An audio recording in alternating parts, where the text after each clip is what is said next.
Apesar de Vladimir Putin, presidente da Rússia, não comparecer à Assembleia Geral das Nações Unidas em Nova York, Sergei Lavrov, chanceler russo, estava presente e fez o seu discurso com críticas muito pesadas, evidentemente, à Ucrânia, em especial à Europa e, sobretudo, aos Estados Unidos e a compreensão da Rússia das provocações dos Estados Unidos e do Ocidente com a expansão da OTAN. E uma coisa que chamou muito a atenção no discurso da Rússia é que ninguém vence uma potência nuclear. Então, mais uma vez, a gente tem a questão nuclear presente nos assuntos ali das Nações Unidas, no âmbito, no contexto da guerra entre Rússia e Ucrânia. Vale lembrar que no discurso do Zelensky nós tivemos também a discussão a respeito das questões nucleares, em especial ali quando o Zelensky acusa a Rússia, segundo ele, que planeja ataques nucleares, enfim, contra a Europa e assim por diante. Não é? Então nós temos que a questão nuclear volta a ser o tema importante das discussões no âmbito da guerra entre Rússia e Ucrânia. Eu gostaria de pedir a você que deixasse o like, se inscrevesse no nosso canal e divulgasse o conteúdo para todos que gostam de geopolítica e você conhece, no grupo do WhatsApp, no Telegram e assim por diante, tá bom? Mas ainda, você que quer aprofundar o conhecimento, ter uma vida de estudos, dê uma olhada no nosso e-book. O link está na descrição do nosso livro, do nosso vídeo aqui. No caso, o e-book é um material feito para você aprender, estudar geopolítica, saber quais textos ler, o que é importante saber sobre o Oriente Médio, a geopolítica da China, da Rússia e assim por diante. Dê uma olhada, adquira, certamente vai te ajudar. Então nós temos aí a figura de Sergei Lavrov, uma figura conhecida.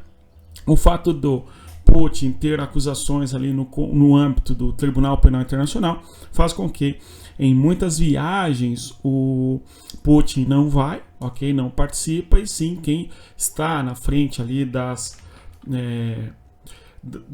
participações diplomáticas, digamos assim, da Rússia é o Sergei Lavrov, conforme nós observamos mais uma vez, não, exceto quando recentemente agora nós tivemos o Putin fazendo uma viagem à Mongólia, que é um país signatário do Tribunal Penal Internacional, que condena a Rússia, no caso condena o Putin, melhor dizendo.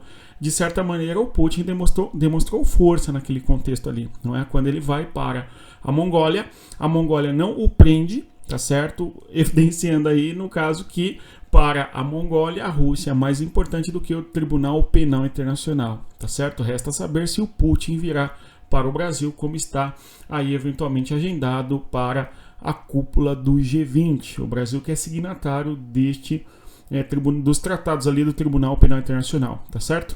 Mas não é esse o nosso ponto aqui. O nosso ponto é falar do discurso de Lavrov na ONU. Temos aí a figura de Lavrov, que é uma espécie de braço direito na diplomacia da Rússia para Vladimir Putin, tá? O discurso dele tratou, no primeiro momento, sobre crise da ONU e, de certa maneira, tentou evidenciar uma espécie de hipocrisia quando o assunto é guerra, tá certo? Então, a gente pode dizer que o Lavrov chama atenção para o que nós compreendemos como hipocrisia, em especial da ONU, não é? Ou seja, nós temos realmente uma situação bem difícil, né? Porque a ONU é um ambiente de debate, de discussões e assim por diante, não é? A Assembleia Geral, o nome por si mesmo é bem indicativo nesse sentido. Aí os eventuais discursores vão fazer as suas explanações, aí a galera levanta e vai embora. Tipo, parece uma brincadeira adolescente, não é? Porque se essa posição continuar, não haverá consenso nenhum e a guerra vai se aprofundar e vão surgir novas guerras. Enfim, esse é um ponto aí. Enfim, mas de qualquer maneira, o Lavrov fez críticas bem pesadas à ONU. Vai discutir ali que a ONU, de certa maneira, interessa muitas vezes é usada por uma minoria ocidental, fazendo críticas bem fortes, não é? Diz que as declarações da ONU são firmes e tal, são declarações sonoras e eloquentes, mas esquecidas. E cita ali a cúpula do milênio, do ano de 2000, que tratava sobre o fim de guerras, ok, entre os povos. Porém, logo na sequência, lá no ano de 2003, conforme nós sabemos, houve a intervenção, no caso, a invasão, chame como quiser, dos Estados Unidos no Iraque, não é? Então, pera lá. A ONU diz uma coisa, declara algo e depois um dos grandes nomes ali da ONU acaba invadindo o território, no caso o Iraque. E diz ainda da cúpula de 2005 que, apesar de divulgar a respeito de uma melhoria para a humanidade, na sequência nós não temos um mundo justo, ok? Que é promovido por essa cúpula de 2005 E aí nós temos os conflitos na Ossétia do Sul, com a presença e apoio dos Estados Unidos. Depois, a interferência na Líbia em 2012, que destruiu aquele país. Nesse primeiro momento do discurso do Sergei Lavrov, então ele está trazendo à tona, de certa maneira, conforme eu chamei a atenção, a hipocrisia da ONU, que diz promover a paz, entretanto, um dos seus mais importantes ali partícipes, no caso dos Estados Unidos e seus aliados, a sua coalizão, acaba fazendo guerra em certos territórios para beneficiar os Estados Unidos e a minoria ocidental. É para isso que a ONU serve na concepção ali do discurso do Lavrov. Na sequência ainda ele vai falar a respeito da crise em Israel, ele falou algo parecido com o que o Brasil falou, não é?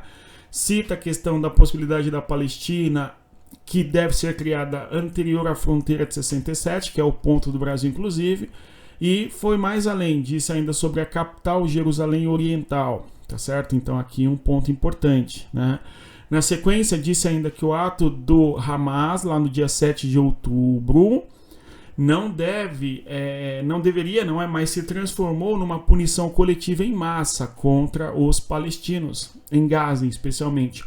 É mais ou menos o que o Brasil disse, que o ato do Hamas, embora nenhum dos dois, nem o Lavrov nem o Lula, citaram nominalmente ali o grupo palestino, tá certo? E por sua vez, nós temos que ambos vão dizer algo parecido. O ataque do 7 de outubro se transformou numa punição coletiva contra os palestinos, enfim, ok? No caso aí, o Lavrov falando numa punição em massa, enfim.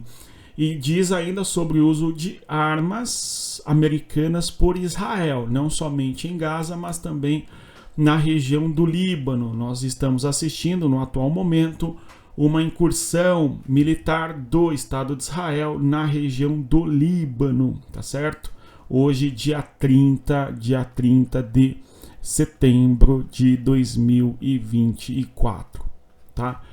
Nós temos ainda que o Lavrov vai citar a questão do Nord Stream, que foi destruído, não é? O Nord Stream é um gasoduto feito desde o território russo até o território da Alemanha para o transporte de gás e foi destruído. À medida que o gasoduto é destruído, segundo o Lavrov, quem foi beneficiado foram os Estados Unidos. Essa discussão é muito séria em relação àqueles que criticam a Ucrânia, os Estados Unidos, enfim, mas é curiosa, porque ainda que agora os países da Europa não necessitem apenas, não dependam, melhor dizendo, do gás russo, eles compram gases de outros territórios, em especial dos Estados Unidos, petróleo e gás, e pagam 4 vezes mais caro, né? Então, quem se beneficiou nessa lógica aí do gás e das fontes de energias em boa medida foram os Estados Unidos e não os países da Europa, aí, por mais que as sanções contra a Rússia continuem em andamento, enfim, tá certo? Então ele trouxe esse tema importante. Na sequência ele vai falar sobre as consequências da guerra, ou das guerras aí, citando a questão do Afeganistão nos Estados Unidos, 20 anos ali, falando sobre consequência a partir do Afeganistão, que é transformar o mundo em algo mais perigoso, como o surgimento da Al-Qaeda, do ISIS no Iraque, da frente aos Nusras, que também surgiu ali na Síria, no contexto ali da guerra civil na Síria, que lamentavelmente foi destruída aí nesses últimos anos, tudo bem? Então ele vai dizer que, além da ONU discutir que promove a paz de maneira bonita, na prática o que nós temos é a promoção de guerras e interesses de uma minoria ocidental, tá? Na sequência, ele vai falar ainda, por fim, sobre a expansão da OTAN, e diz que há 30 anos a OTAN está se expandindo para o leste, aliás, da Europa e, claro, além do mais, está buscando influenciar no Cáucaso, na Ásia Central e também na região do Pacífico, e notável expansão geopolítica que coloca em perigo, em alguma medida, a Rússia. Só que ninguém vence uma potência nuclear, de certa maneira, e o que nós estaríamos assistindo é uma Europa sendo jogada no suicídio, uma coisa assim, não é? Então a Europa está num caminho do suicídio à medida que busca expandir-se num conflito, numa guerra contra a Rússia, que é, repita-se, uma potência nuclear. E ele vai citar ali as questões dos grupos na Ucrânia, neonazis, em Kiev, com apoio do Ocidente, tudo bem? Ele cita esses grupos, importante aí, novamente, esse discurso aparecendo, segundo Moscou, o objetivo da guerra, em boa medida, é combater esses nacionalistas extremados da Ucrânia, porque eles perseguem os russos dentro do território da Ucrânia, tá certo? Ele trouxe novamente aí esse tema, dizendo da tal aventura suicida da Europa, caso ela vá para a guerra eventualmente aí ao lado da Ucrânia, coisa do gênero, tudo bem? Então, a gente fez um discurso que de certa maneira já nos era esperado, né? Então eu até conversei com alguns alunos a respeito do discurso do Zelensky, depois eu disse, não, mas vamos observar que o Lavrov vai falar tais e tais coisas, não é? Vai falar sobre a expansão da OTAN, as provocações ocidentais com o apoio de armamentos para a Ucrânia. Ele não cita isso exatamente, né? Mas ele fala de uma Europa sendo lançada a um suicídio à medida em que essa Europa vai, como nós vamos dizer, não é? Apoiar a Ucrânia e se envolve nessa guerra e assim por diante, ok? Então, aí um discurso que nós esperávamos em boa medida, mas o que foi curioso foi a crítica pesada que ele fez à ONU, não é? Por essa, nós não esperávamos dessa maneira. Ele também até citou algo importante ali sobre a reforma do Conselho de Segurança da ONU, algo do gênero, citando, no caso, o Brasil e a Índia. Perfeito? Mas é isso, vamos continuar acompanhando todo o desdobramento da geopolítica. Se você chegou até aqui, eu agradeço a presença. Reitero a você que deixa o like, se inscreva no nosso canal, divulgue o nosso conteúdo às pessoas que gostam de geopolítica. Bons estudos e, conforme eu sempre digo, respeito a geografia. Até mais. Tchau, pessoal.